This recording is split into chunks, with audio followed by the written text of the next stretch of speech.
Ubiquitous language is yet another fancy term for a simple ID.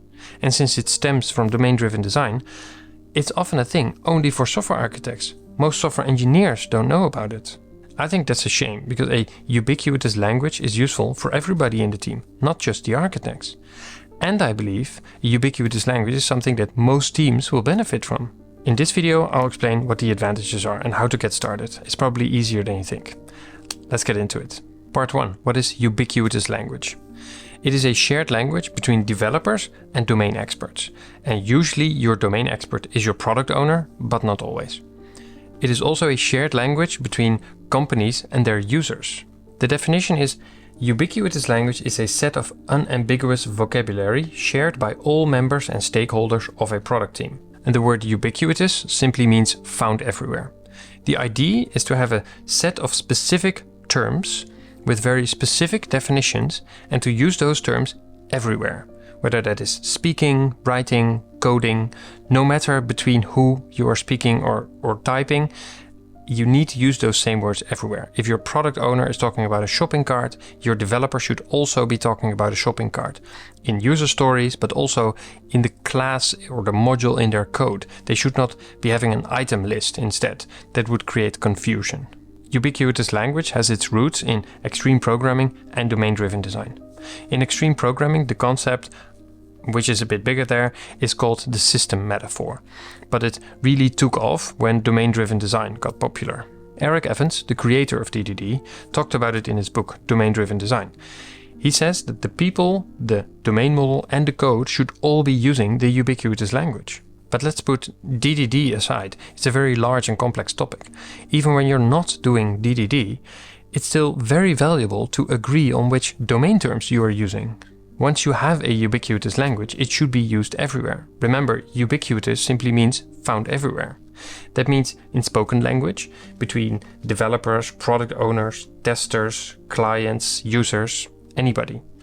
And in written language, in your chat, in your email, in your documentation, in your architecture diagrams, in your user stories, in your epics. And in code, while naming your microservices, your Git repositories, your modules, your classes, your variables, again, anything in code. Part 2. Why is it useful to have a ubiquitous language? At its core, software development is a human endeavor. That means it's very important to have unambiguous communication.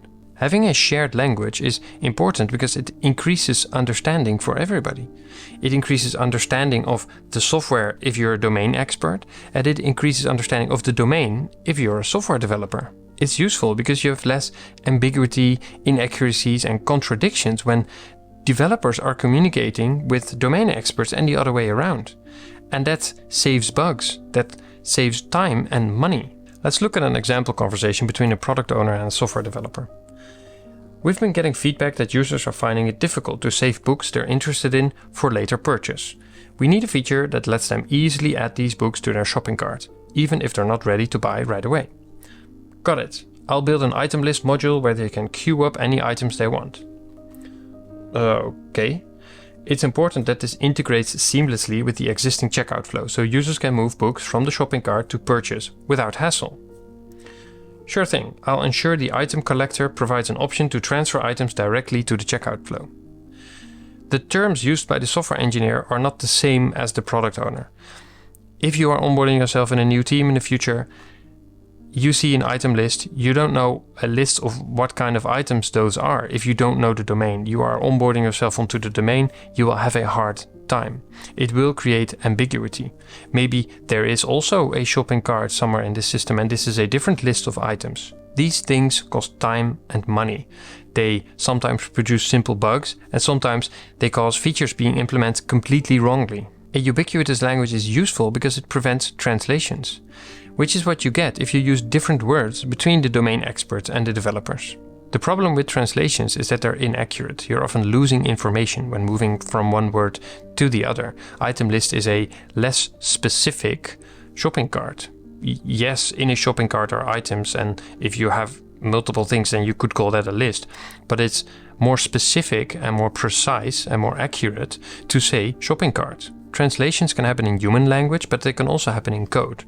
In human language could be a product owner who talks to clients, their domain expert maybe, in using certain words with certain language. But to developers, they use different words. They start translating, they start modeling the ideas of what's actually happening. But translations can also happen in code.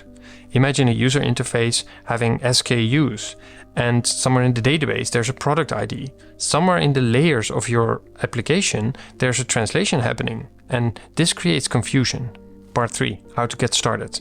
I have 5 specific best practices if you want to get started using a ubiquitous language for your product or in your team. The first one is that a ubiquitous language should be created with developers and domain experts together. That means that as a developer, don't start creating a list of words by yourself now. You have to schedule a meeting with a domain expert, maybe your product owner or some analyst or whoever. Sit down and start creating this list together. Try and learn the language that your domain expert is using.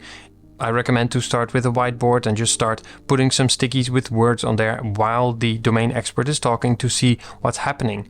Are they still agreeing with the words you're writing down? Is that the best word?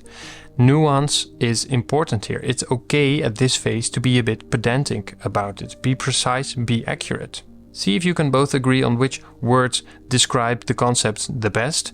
And once you've got a good first version, then move it to some documentation, move it somewhere else. The second best practice is to create a glossary in your documentation, wherever that is. That is a list of terms and their definitions, and maybe also aliases or synonyms, which I consider forbidden words. Let's take a look at an example for a fictitious online bookstore domain. I've got a glossary of domain terms here. I like to have links in here, so if you don't know what something is, that you can click on it and that it takes you to the definition. This is a super basic list, which I just generated from a markdown file. Now these descriptions are pretty short, but they don't have to be. If you want to have a page per term and you want to have way more text, more description, I don't know what you want to put in there, that's fine, go right ahead. Maybe a wiki or something like Confluence is better suited to your needs. That's fine. But make sure you can link to other terms, because that's very valuable for other humans who are trying to learn the domain. Best practice number 3 is a Visual Studio Code extension called Contextive. Once you have your list of terms, there are tools out there that can make your life easier. One of such tools is Contextive.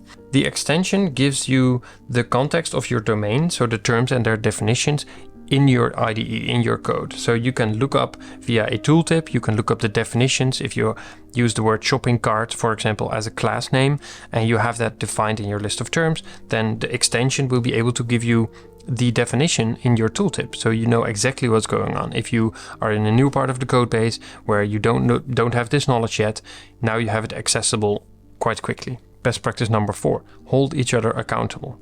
As soon as you've agreed as a team, both domain experts and developers, you can start to hold each other accountable. You can ask the accountability question. I would like to stop using these old terms, but this will be difficult for me. Can you tell me about my mistakes when I make them? I think I'll make mistakes. For example, I might still use product ID instead of SKU, which we said we would use. That also means that when others are speaking, you should watch for terms that are awkward or inadequate. And it means you should watch for ambiguity and inconsistency in language that everybody is using. And best practice number 5 is that your code should start using the language you just agreed to. You can identify the places in your code where you are using different words than the glossary that you've just agreed to. Think of terms that are invented by developers, the item list instead of the shopping cart, or terms that are invented for developers. Those should be refactored away. If your domain is only talking about SKUs, but you still have a product ID in your database or in your domain layer in your backend, those should be renamed. Yes, you should rename the column in your database. Yes, you should rename the classes and the variable names in your code. You can't use items and item list in your code when your domain experts are talking about products and shopping carts. And that's it. I hope this was helpful. I hope you liked it. I'd like to hear from you. Do you think this is achievable in your team? Please leave a comment and subscribe. Thank you very much for watching.